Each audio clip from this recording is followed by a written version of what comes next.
AMOLED display, 80 watts fast charge, 8GB of RAM plus 256GB of internal storage sa halagang 13,999 pesos. Yan ang makukuha mo dito sa pinakabagong Vivo Y100 4G. At alam ko na medyo late na tayo sa pag-review sa phone na to, pero pag-uusapan at tatalakayin pa din natin kung ano kaya ang meron dito sa kanyang design, specification, and features. At kung sulit kaya ang pera mo para dito sa smartphone na to. Okay, unahin muna natin pag-usapan ang kanyang design. Pagdating sa design nitong si Vivo Y100, ito ay naka-matte finish design dito sa likod pero makinis yung texture niya. Samantala naka-glossy finish naman ang kanyang frame. At hindi talaga natin maiiwasan na magmamagnet ang fingerprint natin dito lalo na kapag wala itong protective case. Now, sa nakikita din natin dito sa likod na meron itong photochromic effect or color changing design. At nag-iiba ang kulay ng back panel nito sa tuwing natatapat ito sa sinag ng araw o sa UV light. At ngayon lang din yata ako nakakita ng Y series na may color changing effect sapagkat kadalasan lang natin itong nakikita sa mga V series na smartphone ni Vivo. By the way, pagdating nga pala sa available na kulay nito sa market, ito ay may dalawang kulay lamang. May kulay na crystal black at breeze green.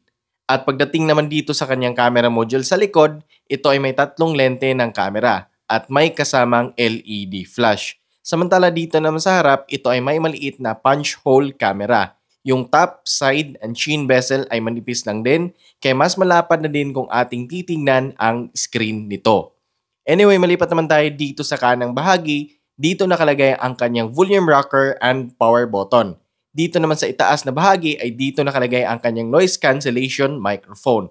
Dito naman sa ibaba ay dito natin makikita ang kanyang speaker, Type-C charging port, microphone, and SIM card slot na pwedeng lagyan ng dalawang nano SIM card at isang micro SD card. And expandable pa din ito up to 1TB. At siya nga pala pagdating dito sa kanyang speaker, ito ay naka-dual speaker na. At dito nakapwesto ang secondary speaker nito sa itaas ng lente ng camera sa harap. At meron din itong audio booster kung saan ay kayang maisagad ang volume power nito up to 300%. Moving on at malipat naman tayo dito sa kanyang display kung saan ito ay naka 6.67-inch Ultra Vision AMOLED display at may 2400 by 1080p resolution. At meron din itong 1200 nits peak of brightness. At sa nakikita natin dito sa kanyang display na matingkad ang kulay at buhay na buhay yung karakter na pinapanood natin dito. At mas maliwanag din ang display nito dahil sa mataas nitong nits of brightness. Kaya naman kung gagamitin natin ito sa labas ng bahay at sa katirikan man ng araw, wala talaga tayong magiging problema pagdating sa display nito. Dahil visible na visible pa din at mababasa talaga natin ng maigi ang mga notification sa phone natin.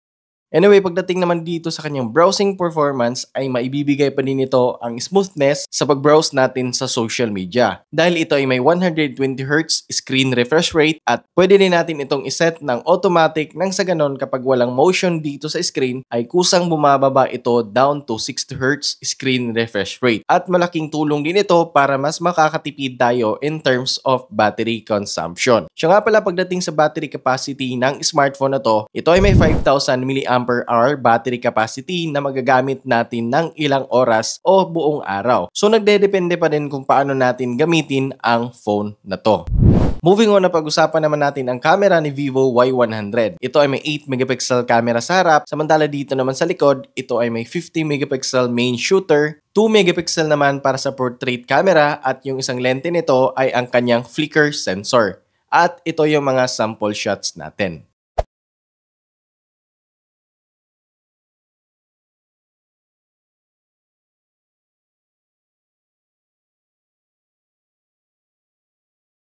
Now, pagdating naman dito sa video resolution, ay kayang mag-record nito front camera ng 1080 at 30 frames per second.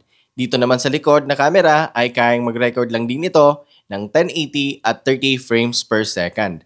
At meron din itong stabilization upang mapapanatili natin na hindi maalog ang makukuha natin na video. At meron din itong dual recording video para sa mga hilig sa vlogging. Pero take note sa tuwing ginagamit natin itong dual recording video, ang kayang maibigay lang na resolution nito ay hanggang 720 at 30 frames per second lamang.